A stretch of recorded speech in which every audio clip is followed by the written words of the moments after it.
pleasure to be present on this occasion of the launching and formal presentation of Chief Bisi Akande's autobiography. This is not the first publication by this distinguished public figure, but this is the authoritative account of his life and times. My being here, therefore, is more than a pleasure. It is a duty.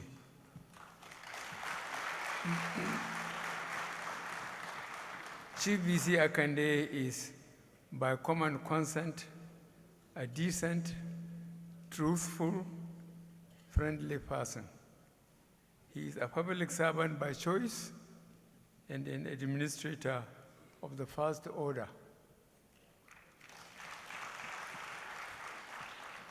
My first personal contact with Chief Akande was, if I recall correctly, in 2006, when a preliminary consultations were coming to fruition for a grand coalition to unseat the PDP government. Those efforts eventually came to nothing.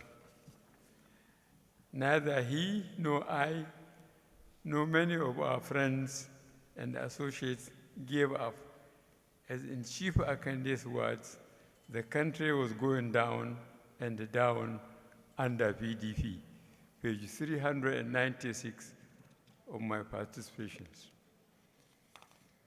Bisi Akande had risen to prominence from his participation in the Constituent Assembly established by General Olusegun Obasanjo's military government. He was always, excuse me, he was always in the thick of things through the difficulties and political discontinuities of the 1980s and 1990s.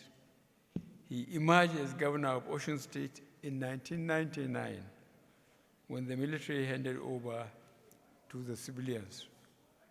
Chief Akande had a horrendous baptism as governor of Osun State, with discord from his own party.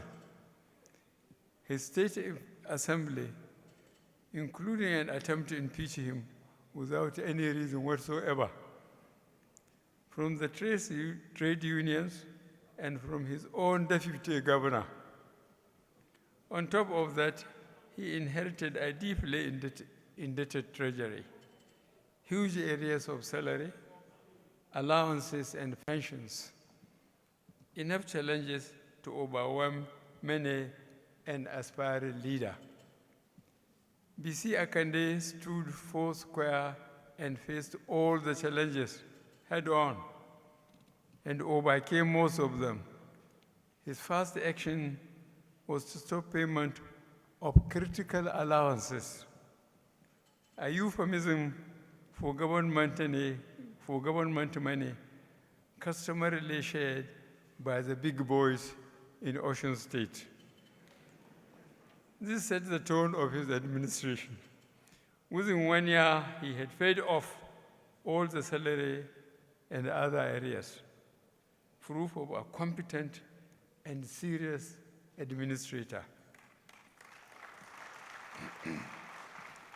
By 2003, Chief Akande had virtually sanitized governance in Osun State, having cleared some of the troublemakers from his government. And though reluctant to serve a second term, he was persuaded to run again in 2003. It is common knowledge that Akande was the victim, along with other AD governors, of a diabolical double cross. Yes, a diabolical double cross, which ended his gubernatorial career. Only the steadfast Asuwaju Bola Tinubu escaped the electoral massacre.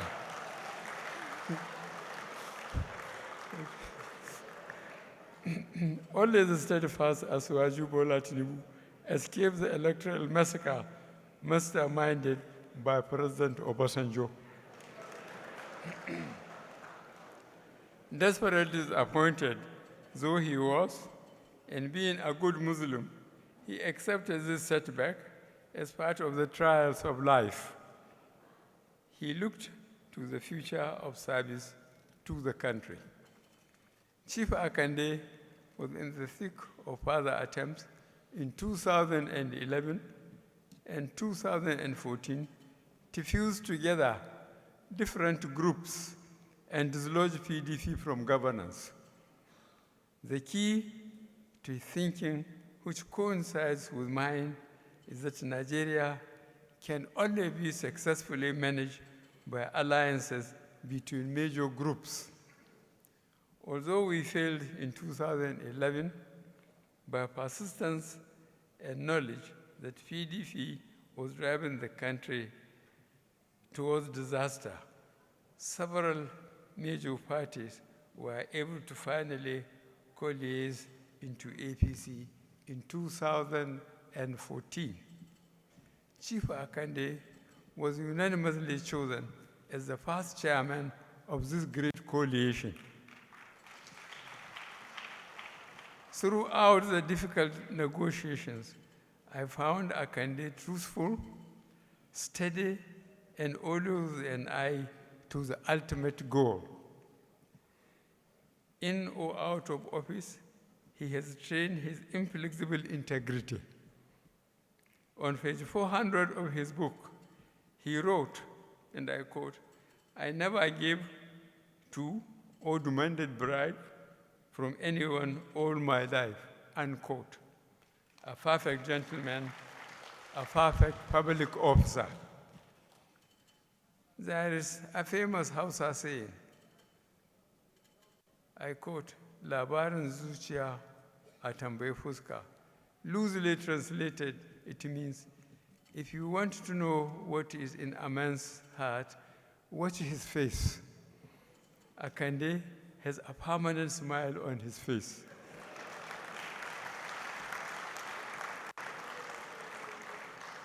He is the type I will go into the jungle with. This book is a historical document. Students will find this an invaluable source of Nigeria's politics, notably between 1999 and 2020. I recommend this book to students and the general public. Thank you, and may God bless Bisi Akande. Indeed, it's a great honor and a very rare privilege for me to serve as the chief host at this public presentation of what I know will soon be a most read book by students of history, politics, as well as those who are keen for general interest in reading. Chief Bisi Akande, fondly known as, to many of us, as Baba Awomo KKK, ably translated as, is the father to youth and to young alike like myself. Is one of Nigeria's most selfless politicians and a beacon of democracy and a progressive governance. There are not so many people, living or dead, that have sacrificed in more than him for democracy that we all enjoy here today. Chief Akande is a man of great respect and veneration, and it is therefore not surprising that the public presentation of his autobiography is being witnessed by notable politicians and progressives, of course including Mr. President himself. This is indeed a testament to his formidable standing among politicians and progressives. Indeed, whenever Baba Akande's name is mentioned, it is in company of words like integrity, courage, principle, honesty, loyalty, generosity, and service.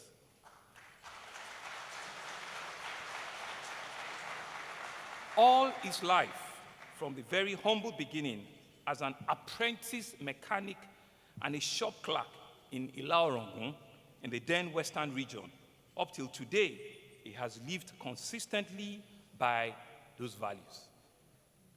You will all agree with me that this man, who has fully paid his dues in politics and in public service, started way back in 1977 in the Constituent Assembly. He further became the secretary in the old Oyo State government under late Chief Bola Ige, also serving him as deputy governor of the then Oyo State. And then he became elected as the governor of Osun State in the Fourth Republic, and consequently serving as founding chairman of 4 political parties, one of which was the foremost opposition party to defeat a ruling party in Nigerian presidential election. His life and career are remarkable examples to all of us coming behind, a towering signpost and a nationalist who changes us to give our very best in service to the people at all times. Baba Omo Kekeke is a story that once remembered to all of us in politics should always be about selfless service and not personal benefit or enrichment. Everyone who knows Baba Akande, and even those who do not know him too well, attest that he always stands for truth, no matter the challenge or odds stacked against him, including the threat of impeachment as one time during his tenure as governor of Osun State. His commitment to the welfare of his people as governor of Osun State between 1999 and 2003 is a standard by which his successors will always be measured. Similarly, the standard of his fairness, his equity, his integrity that has set him as a pioneer chairman of the then AD, AC, ACN, and at one point in time, APC, will forever be a benchmark for all coming after him. Today, the All Progressive Congress is one of the most successful political parties on the African continent. When you look around this hall today and observe the breadth and the scope of that party, one cannot but be grateful for the early sacrifices and commitments made by people like Baba Bisi Akande. As a true Democrat committed to the tenets of democracy and participatory governance, it is perhaps very apt that his autobiography is a book deeply rooted in political history, which also functions as a democratic encyclopedia and a political memoir of sorts. It is also an affirmation of deep and genuine love for family and friends, and a compass that will inspire the generation and future generations to embrace the ideals of patriotism, diligent service, selflessness, and prudence. Let me also say that the book being presented today is a very timely offering at this junction in our national life, and it is an evolution of our political practice. To quote from the foreword of this book from our very own Nobel laureate, Professor Wole Soyinka, it says, "It's a national gift that cannot have come more instructively timed." We're grateful to Baba Akande that has taken the time and effort to document his remarkable story in a most lucid and engaging manner. We thank the Almighty God for the long life and the good health he has blessed Baba Omo Kekeke with. We are confident that he still has many more years with us for us to partake of his deep wisdom and counsel, his fence mending and build bridging capacity, as well as his calming and stabilizing influence on the polity. As you can tell, I am an excited chief host here today. And on behalf of all the good people of Lagos, on behalf of all my fellow governors that I've thrown here in large number, on behalf of the teeming array of politicians and heads that have come here today, I want to say a big thank you to everyone who has honored our invitation to be here today.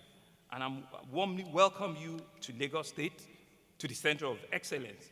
We're indeed proud and honored to have this public presentation, my participation, with us here today. I want to thank you all very much, and I hope we'll have a wonderful session. Thank you very much.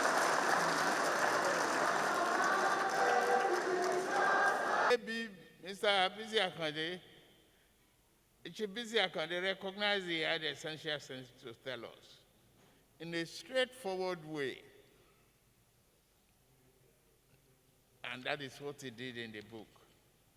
Being a key light in our political ferment, whatever Baba says about his life also doubles as an intimate account of the political story of Nigeria. Bisi Akande represents what a public figure in Nigeria ought to be. He is what many should aspire to be. From humble beginning, he rose through hard work, intellect, courage, perseverance, sacrifice, dedication, and what we call self-discipline and self-tuition. He did not walk the easy way. He earned things the hard way and principled way. Nothing the time, though easygoing in demeanor, he was always strong of character. Without seeing the four walls of any university, Chief Akande tutored himself and become a qualified accountant at the age of 22.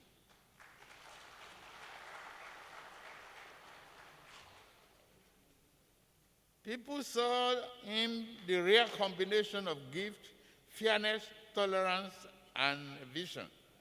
Because of this, he was chosen as the chairman of the AD, Alliance for Democracy, Action Congress, AC, and ACN. And as a crowning achievement regarding to party leadership, he became the interim chairman of APC. You've heard that. Helping to shepherd the historic merger of several major parties into one. Without Bisi Akande's guidance, that merger might have never come to pass.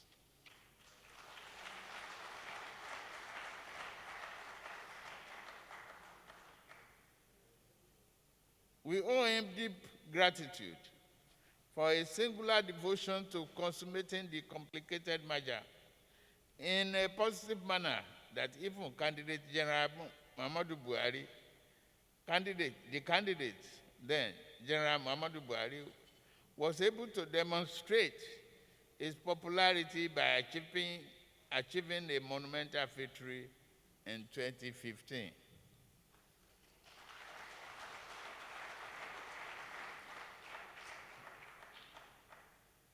The connection I share with Chief Bisi Akande is long-standing and broad. We have been fellow travelers in the struggle for democracy and progressive governance. And I'm so happy that we have people like him, and I'm so happy he has put all these experiences in writing for the next generation. I think one of the most important things to remember is the message of this book. And in my review, I have made 3 very key and compelling points, and I would like to state them very quickly. One clear message from this book is the fact that we can't sit and watch and leave politics to politicians. We have to participate. Politics requires people of conscience, men and women of courage, men and women of ideas. And this is why we can't watch. We have to participate. It is our responsibility.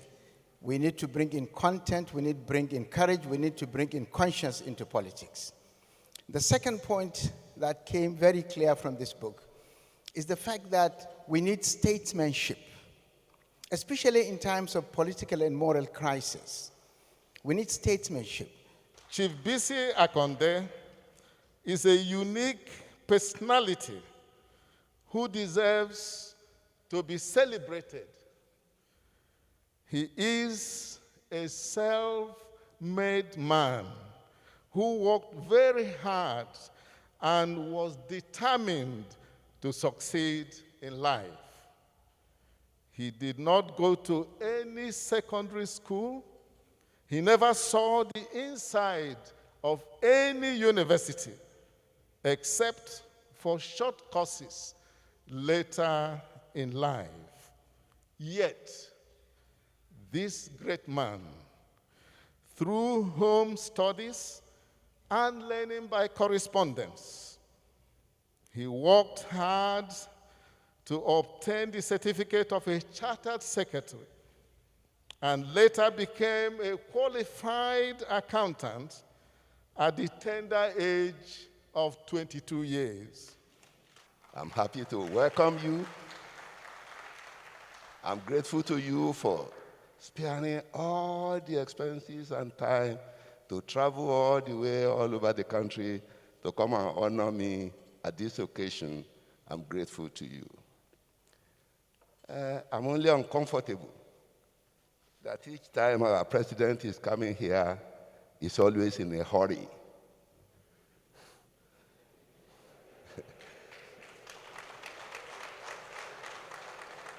He is our president. We love him. He's one of us. We always want him to relax and come and stay with us, be at dinner with us, let our children eat with him, touch his clothes, and let him know that we love him.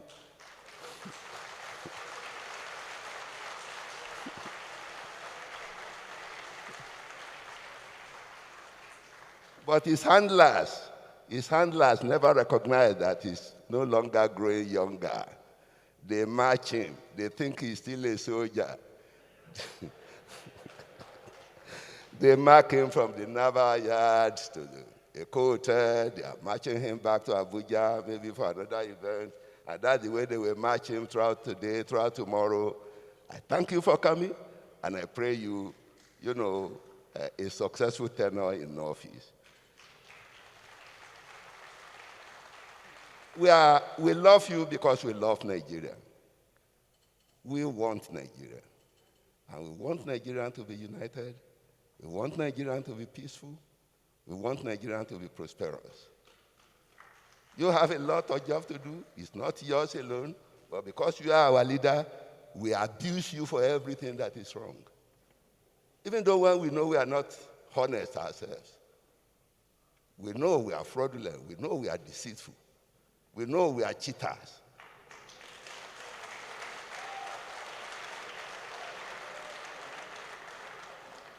And all the results of all the things we are doing wrong, we blame on you. I don't sympathize with you. You apply for the job, and you have the job. May your tenure be prosperous. May Nigeria be greater in your time. May Nigeria be united. May Nigeria be peaceful. Thank you for coming.